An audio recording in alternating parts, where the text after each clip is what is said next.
Hello students, आपका स्वागत है आपके अपने चैनल करियर क्राफ्टर्स पे। तो आज हम लोग बहुत लंबे समय के बाद इस चैनल पे वीडियो डाली जा रही है। हम लोग छोटे छोटे पार्ट में हर एक क्वेश्चन को हम लोग डिस्कस करते थे। अभी हम लोग का सीरीज चल रहा था हिस्ट्री का, जो आपके बोर्ड एग्जाम में क्लास 10th में पूछे जाते। वो सभी क्वेश्चन को हम लोग क्वेश्चन बाय क्वेश्चन देख रहे थे। हर एक कह सकते हैं शॉर्ट्स, कि कुछ मिनट का वीडियो रहेगा। इसमें हम लोग आज का प्रश्न है, इटली के एकीकरण में मेजनी, काउंट कावूर और गैरीवाल्डी के योगदानों को बतावें। ठीक है, आज का हमारा जो प्रश्न है वो क्या है, इटली के एकीकरण में मेजनी, काउंट कावूर और गैरीवाल्डी का क्या योगदान था, उसके बारे में हम लोग को बताने कह रहा है ना। इसका मतलब ये क्वेश्चन आपसे बोर्ड एग्जाम में 4 नंबर के ये प्रश्न आपसे पूछता है। ठीक है, तो इसको हम लोग डिस्कस करेंगे किस तरीके से इसका आंसर लिखा जाए। ठीक है, तो यही तो इससे पहले हम लोग ने मेजनी के बारे में, गैरीवाल्डी के बारे में, काउंट कावूर के बारे में और 1830 की क्रांति के बारे में, ये सब हम लोग सारा का सारा डिस्कस पहले कर चुके हैं। इसका आपको चैनल पे प्लेलिस्ट मिल जाएगा, हिस्ट्री शॉर्ट्स क्वेश्चन आंसर है ना, इस तरीके का एक प्लेलिस्ट बना हुआ है। इसमें आपको क्वेश्चन आंसर आपको मिल जाएगा। ठीक है, बिल्कुल एकदम जीरो लेवल से एकदम हर एक ऐसे आंसर हम लोग लिखेंगे या फिर सुनेंगे कि आपके दिमाग में एकदम वो छप जाए। ठीक है, या फिर समझ आ जाए कि आपके एग्जाम में अगर ये प्रश्न पूछा जाए, इटली के एकीकरण में मेजनी, काउंट कावूर और गैरीवाल्डी के योगदान को बताएं, तो आप अपना मन से एकदम सटीक भाषा में एकदम लिख सकते हैं। ठीक है, चलिए देखते हैं आज का हमारा जो आंसर है वो। चलिए, यहां तक आप लोग को फोटो तो पहचान ही रहे, कौन मेजनी है, गैरीवाल्डी और काउंट कावूर है ना। ये ठीक, यही हमारा इटली है।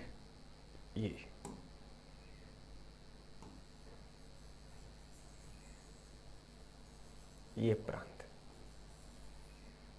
ठीक है, ये हमारा इटली है कंप्लीट। चलिए, ये हमारा मेजनी, गैरीवाल्डी और काउंट कावूर है ना। चलिए,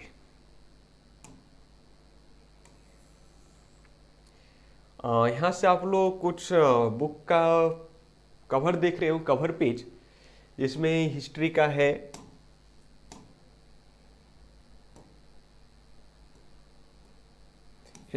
है, सिविक्स है, ज्योग्राफी और इकोनॉमिक्स है। ये चारों के चारों नोट्स है। आपको ये चारों का चारों नोट्स कहाँ मिलेगा, तो store.mycareercrafters.com पे है ना। इस लिंक को आप ओपन कर सकते हैं, क्रोम में जाकर ओपन कर लीजिए। वहाँ पर आपको सारे सब्जेक्ट्स के चैप्टर वाइज नोट्स अवेलेबल है ना। वहाँ से आप परचेस कर सकते हैं हर एक नोट्स को। चलिए, तो हम लोग शुरू करते हैं, देखते हैं।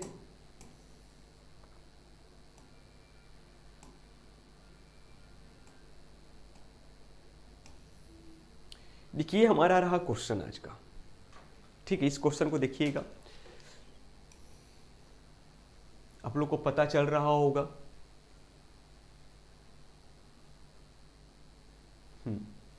अब पता चल रहा होगा सबको। देखिएगा, इटली के एकीकरण में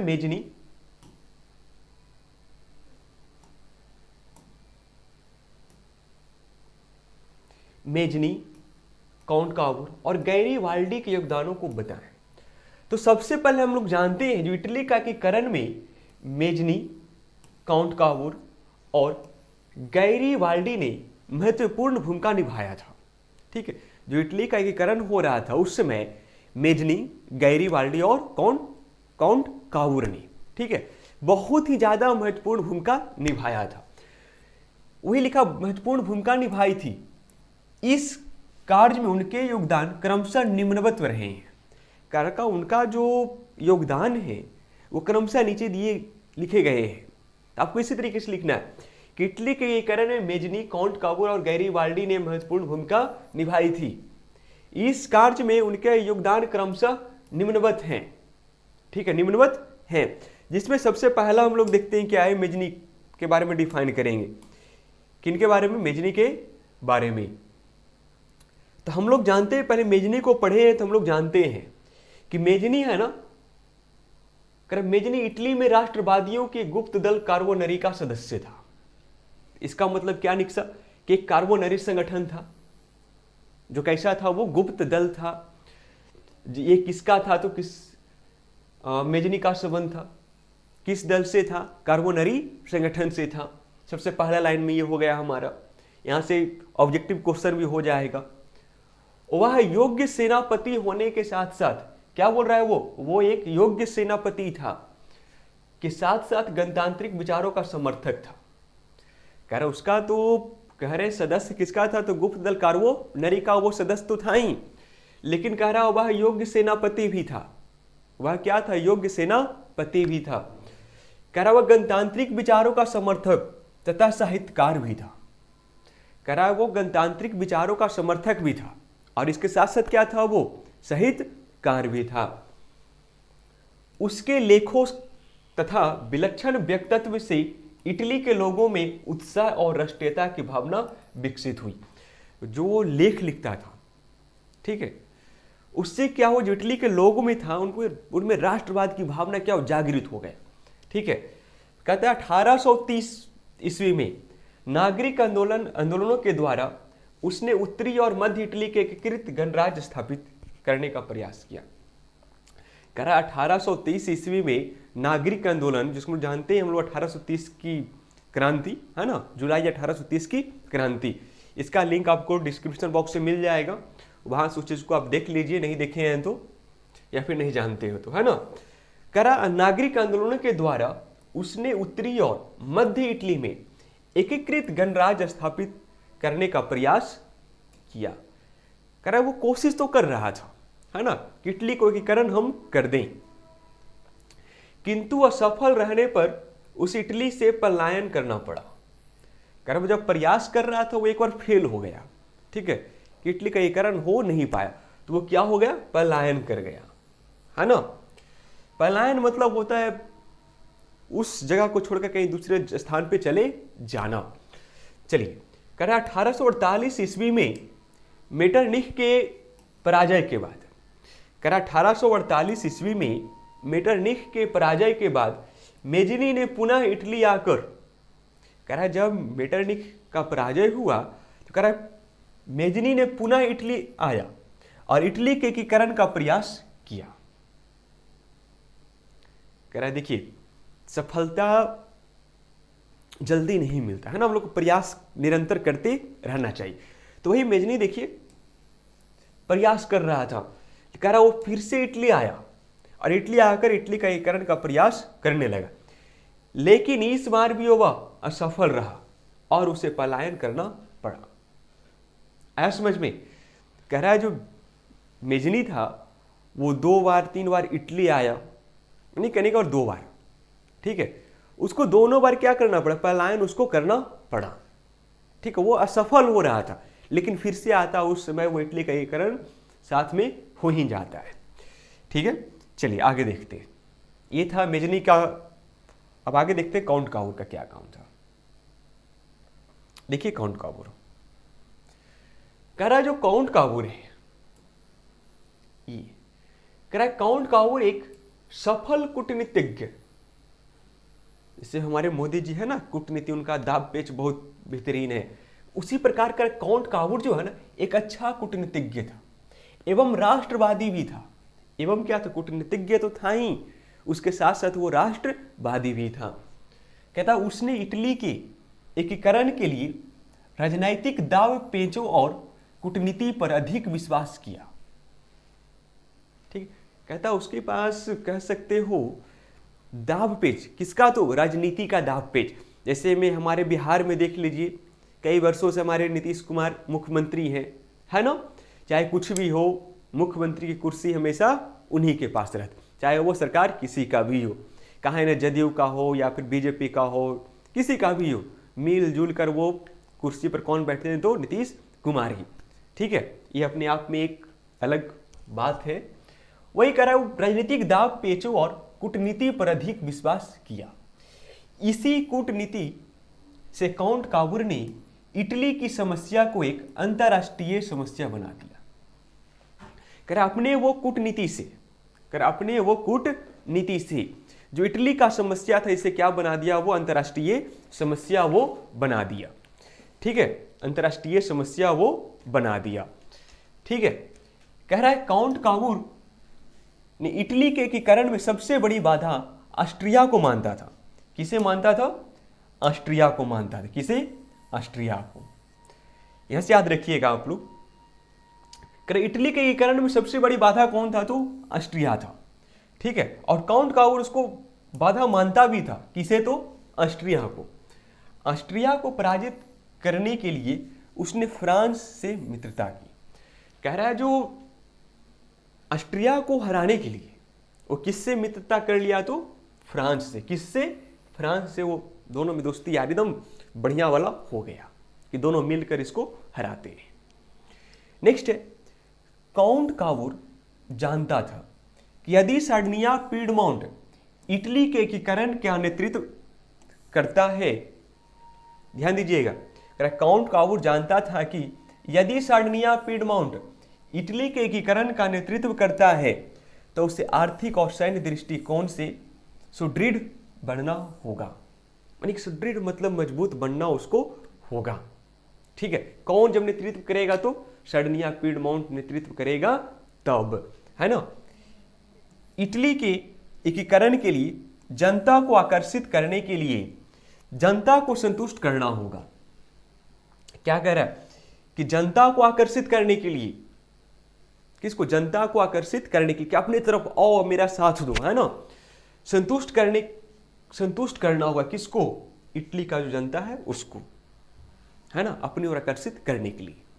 ठीक है, जैसे मैं अभी, चलिए, कहता उसे समृद्ध बनाना होगा तथा राजनीतिक संगठन को उदार बनाना होगा।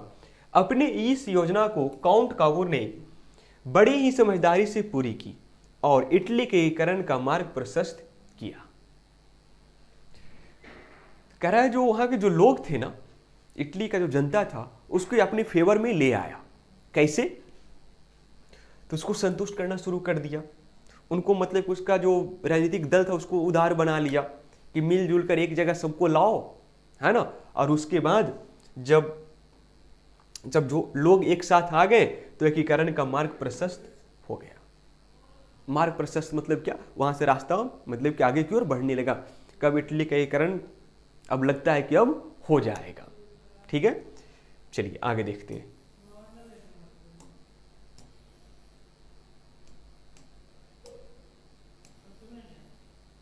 नेक्स्ट देखिए, अब है गैरीवाल्डी। ये जो गैरीवाल्डी हम लोग जानते हैं पेशे से क्या था? ये नाविक था। पेशे से क्या है? नाविक है ना। कौन? गैरीवाल्डी। इटली के एकीकरण के क्रम में दक्षिणी इटली के रियासतों के एकीकरण का श्रेय गैरीवाल्डी को जाता है। किसे जाता है? तो गैरीवाल्डी को जाता है ना। कह रहे इटली के एकीकरण के क्रम में दक्षिणी इटली के जो रियासत के एकीकरण का श्रेय, जो दक्षिणी इटली का जो रियासत था, ठीक है, उसका एकीकरण का श्रेय किसे जाता है? तो गैरीवाल्डी को जाता है ना। किसे जाता है? गैरीवाल्डी को जाता है। ठीक है, यहां से ध्यान रखिएगा। आगे देखिए, कहता है गैरीवाल्डी प्रारंभ से मेजनी के विचारों का समर्थक था। जो गैरीवाल्डी है ना, वो शुरुआत से ही किसका समर्थक था? मेजनी के विचारों का समर्थक था। ठीक है, किसका? मेजनी के विचारों का समर्थक था। एक मिनट, ठीक है, मेजनी के विचारों का ये समर्थक था। ठीक है, चलिए आगे देखते हैं। किंतु बाद में काउंट कावूर से प्रभावित हो संवैधानिक राजतंत्र का पक्षधार बन गया। कह रहा है पहले गणतांत्रिक विचारों का समर्थक था, लेकिन अब कह रहा है कि काउंट कावूर से प्रभावित हो गया और किसका पक्षधार बन गया? वो राजतंत्र का। ठीक है, किसका पक्षधार बना? वो राजतंत्र का वो पक्षधार बन गया। ठीक है, कहता है गैरीवाल्डी पेशे से क्या था? नाविक था।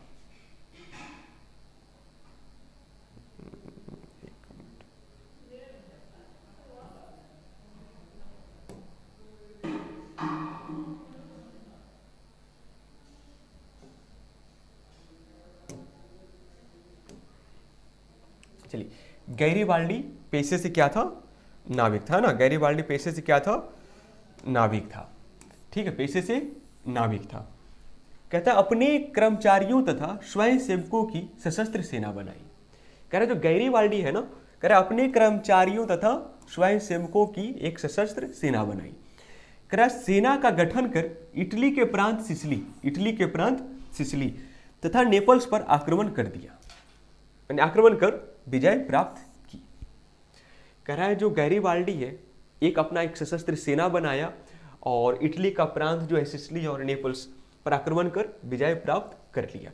उसने यहाँ गणतंत्र की स्थापना कर विक्टर एमनुएल के प्रतिनिधि के रूप में सत्ता संभाली। कह रहा है जब उसको वो जीत लिया तो कह रहा है विक्टर एमनुएल के कर सकते हो कि प्रतिनिधित्व में वो अपना वहां का सत्ता को संभाला। कौन? गैरीबाल्डी संभाला। ठीक है, कह रहा है तत्पश्चात गैरीबाल्डी ने विक्टर एमनुएल से मिलकर दक्षिणी इटली के संपूर्ण जीते गए क्षेत्र एवं संपत्ति, कौन कौन ध्यान रखिएगा, जीते गए क्षेत्र एवं संपत्ति उसे सौंप दिया। किसे सौंप दिया? तो विक्टर एमनुएल को। जो प्रांत जीता उसके पास जितना भी संपत्ति था सब किसको सौंप दिया? वो विक्टर एमनुएल को। गैरीबाल्डी ने दक्षिणी क्षेत्र के शासक बनने के बजाय कृषि कार्य करना स्वीकार किया। ठीक है,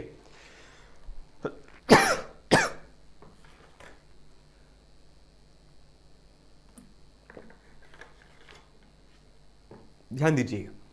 कह रहा है जब वो जीत गया ना तो उसको शासक बनने के बजाय वो क्या किया, उसके गैरीबाल्डी का के पास जो भी संपत्ति था वो अपने राष्ट्र को समर्पित कर दिया और क्या करने, कृषि करना शुरू कर दिया।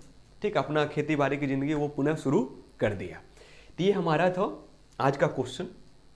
ठीक है, ये था गैरीबाल्डी। इसी में ठीक है, ये हमारा क्वेश्चन था इटली के एकीकरण में मेजनी, काउंट कवर, गैरीबाल्डी के योगदान को बताएं। ठीक है, ये हमारा आज का क्वेश्चन था।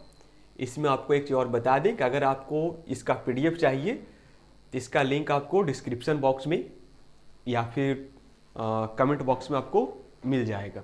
ठीक है, कंप्लीट है। तो इसका आप लोग और इसका आपको नोट्स चाहिए तो आप इस वेबसाइट पे जा सकते हैं store.mycareercrafters.com पे, या फिर किसी प्रकार का कोई समस्या होता है तो आप हमें इस नंबर पे कॉल कर सकते हैं या व्हाट्सअप कर सकते हैं 9661455321 पे। ठीक है, किसी प्रकार का नोट्स आपको इस वेबसाइट पे मिल जाएगा। गूगल पे जाइए, सर्च करिए कैरियर क्राफ्टरी स्टोर। बाकी मिलते हम लोग एक नेक्स्ट क्वेश्चन के साथ नेक्स्ट वीडियो में। आपका ये प्रतिदिन अल्टरनेट वीडियो अपलोड होते रहेगा। ठीक है, हर एक क्वेश्चन को आप लोग जो भी हम लोग पढ़ेंगे डिटेल्स रूप से वो आपके बोर्ड एग्जाम में पहले पूछे जा चुके हैं या फिर पूछे जाने की संभावना है। ठीक है, तो बाकी मिलते हैं हम लोग नेक्स्ट वीडियो में।